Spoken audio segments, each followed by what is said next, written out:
सब प्रेम साहेब बंदगी। सदगुरु कबीर साहब के चरण कमलों में चरण बंदगी। महंत रामदही दास साहब के चरण कमलों में चरण बंदगी। महंत धीरज दास साहब के चरण कमलों में चरण बंदगी। आप सभी श्रोता बंधु, भक्तमय माताएं बहनों, सभी को सब प्रेम साहेब बंदगी। प्रिय श्रोता बंधुओं, आप सभी सदगुरु कबीर साहब के मूल ग्रंथ बीजक से उनके अनमोल शब्दों को श्रवण कर रहे हैं। सदगुरु कबीर साहब बीजक रामायणी नंबर 26 में बताते हैं कि सदगुरु कबीर साहब ने कहा है, आपहि करता भयो कुलाला बहुविधि बासन गढ़े कुम्हारा। विधि न सबय कीन्ह एक ठाऊ एक जतन के बने कनाऊ।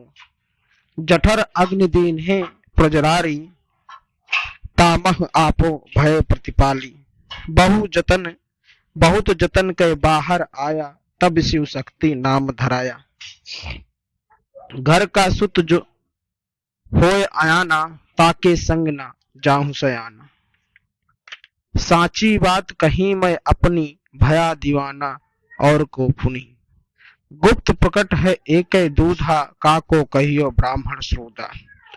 झूठे गर्भ भूले मत कोई हिंदू तुर्क झूठ कुल दोई।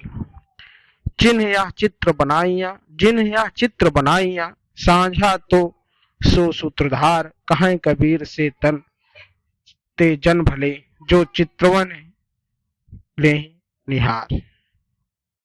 साहब ने यहां दर्शाया है कि जिस प्रकार से कुम्हार माटी के अपने बर्तन को चाक पर बनाता है, उसी प्रकार जीव कर्म वासना के द्वारा माता के पेट में मानव शरीर की रचना करता है। शरीर रचना के नियम ने यहाँ वहां पर सभी सामग्री एकत्र कर दी और अनेकों अंगों को एक साथ शरीर की रचना होने लगी। माता के जठर अग्नि में बच्चे का शरीर बनता है और वहां पर जीव के अपने कर्म से ही उसके प्रतिपालक एवं रक्षक होते हैं।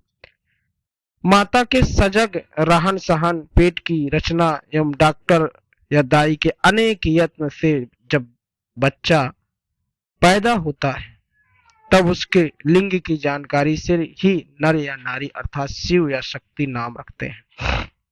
यदि घर का लड़का ज्ञानी होता है तो उस घर के बुजुर्ग उसका सहयोग नहीं करते। ठीक उसी तरह यदि मनुष्य का मन गलत रास्ते पर जाए तो उसमें क्या हमें उसका साथ देना चाहिए और उसे दुष्कर्म करने में रोके। साहब कहते हैं कि उसे साथ ही नहीं देना चाहिए अगर मन कहीं और जा रहा है, उसको दुष्कर्म करने से रोका जाए। मैंने अपनी सच बातें कह दी, लेकिन अधिकतर लोग अन्य की बातों सुनकर प्रपंच में पड़े हुए हैं। दूध गाय भैंस के स्तन में हो या पात्र में रखा हो, दूध तो वही है। इसी प्रकार प्राणी माता के अंदर उदर में हो या बाहर प्रकट हो गया हो, मनुष्य तो वही है। मानव में कोई मौलिक भेद नहीं। फिर कौन ब्राह्मण कौन शूद्र, यह भेद गलत है। झूठे अहंकार में मत भूलो, क्योंकि हिंदू और मुसलमान दोनों झूठी जातियां हैं। मानव तो केवल मानव है, शेष सब मनगढ़ंत बातें हैं। इसलिए भ्रम में नहीं पड़ना चाहिए। साहब कहते हैं आगे कि जिसने इस शरीर तथा शरीर संबंधी अन्य चित्र बनाए हैं वह सूत्रधार चेतन ही परम सत्य है। जो इसे चित्रे चेतन को समझ लेते हैं वही समझदार और सौभाग्यवान है। उन्हें यह भी ज्ञान हो जाता है कि जीव की ही ज्ञान विज्ञान का मूल है, अर्थात ज्ञान चक्षु से अंतर्मन का पहचान लेने से सब कुछ आ जाता है। साहब ने यह कहा है कि यहाँ सिर्फ आपस में सब लड़ मर जाते हैं बिना ज्ञान के। अज्ञानता के कारण सब एक दूसरे पर ब्लेम करते हैं, सब एक दूसरे पर आरोप प्रत्यारोप करते हैं, सत्य को समझ नहीं पाता। साहब उसी को समझाते हैं कि इस संसार में आकर हिंदू मुस्लिम सिख ईसाई इस तमाम प्रकार के धर्म को आपने अपनाया, लेकिन आखिर मानव तो मानव ही होता है, मानव धर्म को क्यों नहीं अपनाया। साहब का सीधा और एकदम सरल संदेश है, लेकिन मनुष्य समझता नहीं उसे।